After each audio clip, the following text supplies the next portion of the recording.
Pregnancy के बाद सारा का सारा टाइम और अटेंशन सिर्फ बेबी को जाता है। ऐसे में खुद को हम इग्नोर कर देते हैं। हमें भी hair fall, pigmentation, weight gain, sagging breast जैसी प्रॉब्लम्स फेस करनी पड़ती है। बट खुद को इग्नोर करने की बजाय अगर हम छोटे छोटे एफ़र्ट करें तो हमें भी अच्छे रिज़ल्ट मिल सकते हैं। मैंने भी ये छोटे छोटे एफ़र्ट लगाने शुरू किए हैं पिछले कुछ टाइम से। मेनली मुझे हेयर फॉल, पिगमेंटेशन फेस पे और सैगिंग ब्रेस्ट का इशू रहा है।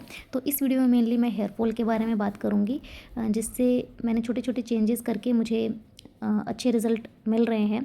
तो इसके अंदर पहला जो स्टेप है वो रेगुलर ऑयल मसाज का है, जिसके अंदर सही ऑयल हमें यूज़ करना बहुत ज़रूरी है। तो उसके लिए मैंने एक टेस्ट किया है, हेयर पोरोसिटी टेस्ट, जिसमें हम एक ग्लास ले लेंगे। ग्लास के अंदर, ये ट्रांसपेरेंट ग्लास होना चाहिए, उसके अंदर हम अपना पानी भर लेंगे। पानी के अंदर एक हेयर छोड़ देंगे, डालेंगे, और यहाँ पे देखेंगे कि हेयर एकदम नीचे सरफेस पे बैठ गया है तो हाई पोरोसिटी हेयर है।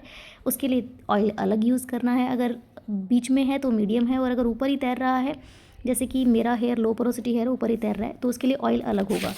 अगर हाई है तो कैस्टर ऑयल यूज़ करें, ऑलिव ऑयल यूज़ करें। मीडियम है तो कोकोनट ऑयल, और अगर लो पोरोसिटी हेयर है तो जोहोबा ऑयल, आलमंड ऑयल ये यूज़ कर सकते हैं।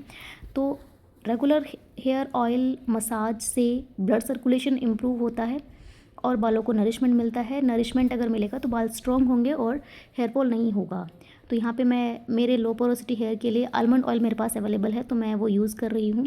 और इसके अलावा अच्छी डाइट भी बहुत ज़रूरी है, क्योंकि ये सब चीज़ें 30-40% वर्क करती है, लेकिन डाइट 60% तक, 60-70% डाइट काम करती है। तो उसमें प्रोटीन, सबसे इंपॉर्टेंट प्रोटीन ही है, वो हमें ऐड करना है। उसके अलावा अपनी स्लीप पे, अपने स्ट्रेस पे ध्यान देना है।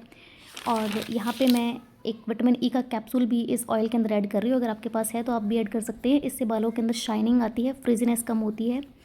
तो ये भी मैंने यहाँ पे ले लिया है। और अपनी स्लीप पे भी बहुत ज़्यादा ध्यान देने की ज़रूरत है, क्योंकि बच्चे होने के बाद में हमारी स्लीप साइकिल पूरी डिस्टर्ब हो जाती है। तो पॉसिबल नहीं है हम टाइमली अपनी स्लीप पूरी कर सकें, लेकिन फिर भी अगर हम ऑयल मसाज करके सोते हैं तो हमें अच्छी नींद आती है और इससे स्ट्रेस भी कम होता है। तो अपनी स्लीप को इम्प्रूव करने के लिए, स्ट्रेस को कम करने में भी हेयर ऑयल मसाज बहुत बड़ा रोल प्ले करते हैं। यहाँ पे मैंने थोड़ा सा ले लिया है।